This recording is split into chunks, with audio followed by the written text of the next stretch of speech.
What's going on, YouTube? Deacon Do here with patch notes for Gran Turismo 7 for December 4th, 2025. And this is going to be for update 1.65.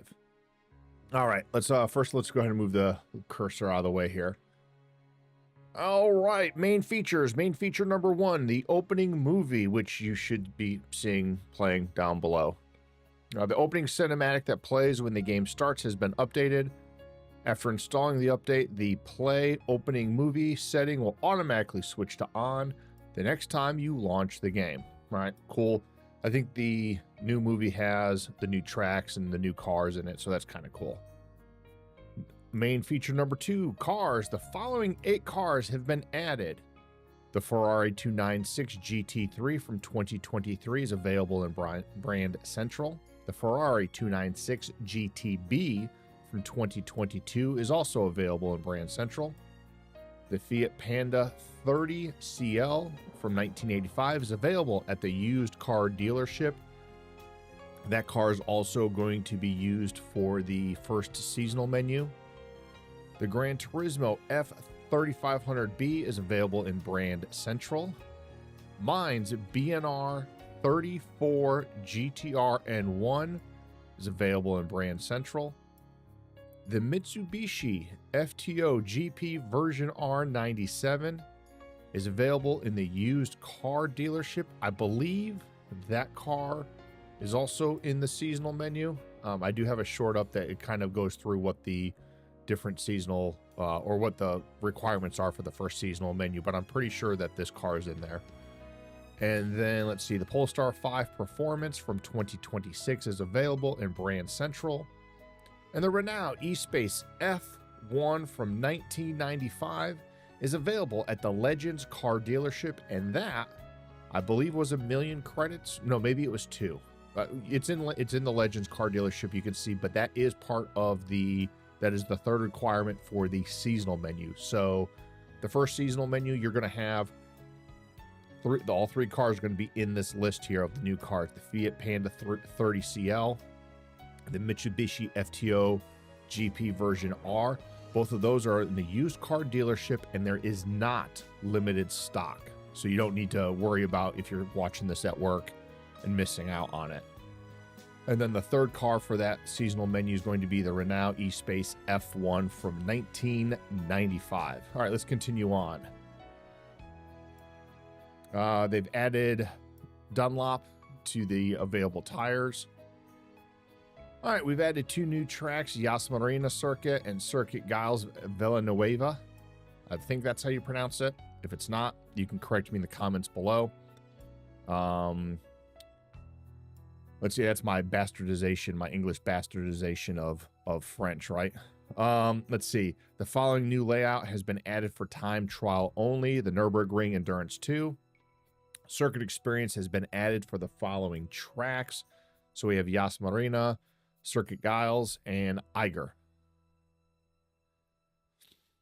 The following new events have been added to World Circuits. At the Blue Moon Bay Speedway in Field A, the Japanese FF Challenge 450. At Circuit Giles, it is the Nissan GTR Cup and the Super Formula. That should be fun. Super Formula there should be fun. Goodwood, which I think Goodwood is an underused circuit in Gran Turismo. I love that track. Goodwood Motor Circuit, the European Sunday Cup 400. At the Yas Marina Circuit, you're going to have a Ferrari Circuit Challenge, a GR1 Prototype Series, and a World Touring Car 800. Mission Challenge and Time Trial events have been added to the weekly challenges. So weekly challenges come out tomorrow. We'll see what those look like. I'll post a video on those tomorrow. In Brand Central, we added, let's see, a new channel and museum section for Dunlop, a new channel and museum section for Polestar, a new channel for Mines, and a new museum entry for Brembo. All right, Cafe. In the new seasonal menu, different cars can be collected each season to unlock rewards. We spoke to that before. Seasonal menu will appear after clearing menu book number 39, which is the GT, or is the World GT series, and you've watched the ending. So when you finish that, there's a little end game cinematic. There's a little cinematic at the end of that. The following extra menus have been added. And I'm going to tell you, I now, without even just going through and I think I had to buy 2 cars for Mazda. There is 1 car for Alfa Romeo I don't have. The other 2 auto completed because I already had them. So menu book, extra menu number 48, collection Alfa Romeo. You need collector level 70 and above. Extra menu 49 is legendary road racers, collector level 66 and above. And we're going to come back to those collector levels here in a second. Extra menu number 50, collection Audi TT, collector level 52 and above. And finally, extra menu 51, collection Mazda, collector 57, collector level 57 and above. So, really quick, if you were already at 50 and you load up the game, you may be, like I was, at collector level 70. You don't have to collect more cars. It takes into account the cars you've already collected. So many of us who continue to collect cars after level 50 should be okay and be able to auto-complete most of these, if not all, depending on what cars you have. I think I had to buy 2 cars in the Mazda, which were both in the Brand Central, and the 1 car I'm missing is in Alfa Romeo. It's one of the Legends cars. These extra menus will appear after clearing menu book 39, the same as before, which is the World GT Series Championship, and you've watched the ending. There are new conversations with characters appearing in the cafe. These conversations can be accessed by changing to the following cars in your garage and speaking with the characters in the cafe. Chris will have a new conversation if you have the Renault E-Space F1 or the Fiat Panda 30CL equipped. I'll say equipped, but if you have them pulled out of your garage, right? Jeremy will talk to you if you have the Ferrari 296 GT3 from 2023 or the Mitsubishi FTO GP version R from 97. Stella will have conversations if you have the Mines BNR 34 GTR N1 pulled out of your garage or the Ferrari 296 GTB from 22. And finally, the Polestar 5 Performance from 26. All right, GT Auto. Now, we have a lot here. So, under car maintenance and service, new engine swaps are available if you've reached collector level 50. Available for the following cars. The Chevy Camaro ZL1LE from 2018. The Chevy Corvette Z06 from 01.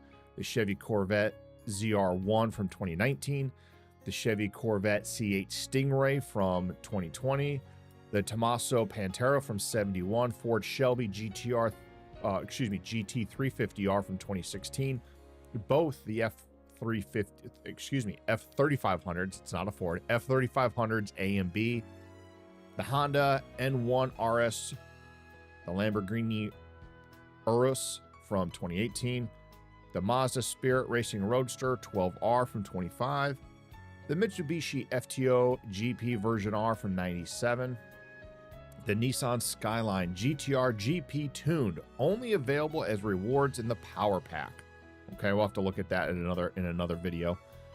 Nissan GTR Nismo from 1990, the Nissan Skyline GTR V-Spec from 1997, the Renault Megane Trophy 11, the Suzuki Carry KC, that's funny that's going to have a engine swap. The Toyota AE 86 Levin detuned, that is also available as a reward in the Power Pack. The Toyota GR RZ from 2019, and the Toyota 86 GRMN. So those cars all have engine swaps. Of course, the Power Pack is a paid DLC only available for the PlayStation 5 version of Gran Turismo 7. I will have another video asking if you guys think it's worth it. The $30 cost for this Power Pack. I have my opinions. I'll share them in that video. The following brands have been added to preset decals in the livery editor. That's the AP Racing, Dunlop, and Mines decals. And new preset decals for the following brand have been added in the livery editor, and that's Brembo. We have some new scapes. Of course, the two new tracks. They've added the tuning shop as a featured curation in spaces. Additional light location has been added as featured curation in spaces. If anybody watching, if you understand what that one means, I haven't looked into it yet, go ahead and drop the information in the comments. I appreciate it. The data logger.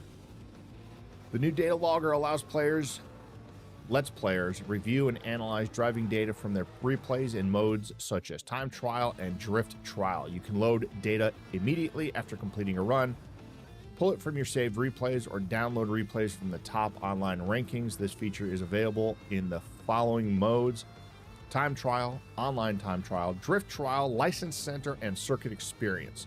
I wonder if online time trial is going to include both the time trials that we get every Thursday and the daily race time trials to qualify for your daily races.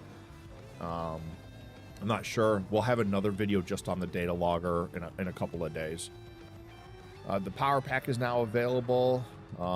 This is a new DLC, the first paid DLC for Gran Turismo 7. Features 50 races. I'm going up a little too far. There we go. 50 races across 20 categories inspired by nations and car culture, including full-length 24-hour events, each presented as complete sessions with practice, qualifying, and a final race. This pack also includes 5 million in-game credits. And then also, of course, the Sophie AI 3.0. I'm going to go down. I'll save that for a couple bullet points. The power pack content will appear after clearing menu book number 9, the Championship Tokyo Highway Parade. At the PlayStation Store, they've added the power pack, of course, and a 5 million Gran Turismo credit option. So if you look in the PlayStation Store, I believe 2 million credits is $20 US. 5 million credits is $30 US. So you get a price break there. Of course, they're not making you, but they're trying to entice you to spend more money. Going back to the power pack, if they are giving you 5 million credits as part of the power pack, that's the freebie, I guess, right? There's the 5 million credits. Well, if you really look at it, 5 million credits cost $30 anyways, right? So you could also look at that. You're buying the 5 million credits and you get everything else for free, right? However you want to look at it. I don't think it's a bad value. I'll have another video that kind of digs into that a little bit more. I know that $30 price point is going to bother some folks. It's pretty much exactly where I thought it was. I have a short and another video from a few weeks ago where that's where I kind of thought it would be. All right. Collector level, they raised the cap from 50 to 70. Cars, they added dirt and snow tires for the Hyundai Ioniq 5. That's kind of cool. That should be interesting. Adjusted the sounds of the Hyundai Elantra N from 2023 and the Opel Corsa GSE Vision Gran Turismo. A couple of changes to the Gran Turismo F3500A. They adjusted the initial weight, suspension, and differential gear, and they also addressed the interior gauges for the car. I'd have to look at that in VR to kind of see how it looks now. Let's see. Physics model simulation adjusted the electric motor control parameters for the new Corvette concept car and repaired the power calibration of the electric motors for the following cars: the Hyundai N, the Skoda Vision, and the Chevy Corvette concept. Steering controllers. We've added simulated friction to select force feedback steering wheel controllers to bring the steering feel closer to that of a real car. That's kind of cool. I wonder which select force feedback steering wheels. I'm going to guess probably Fanatec, but hopefully my Logitech Pro as well. I'll have to do a little bit digging in that, and then probably another video on how the cars feel now. You'll notice a smoother, more authentic resistance as you turn the wheel. Full force feedback effects have been enabled for the Fanatec GT DD Extreme.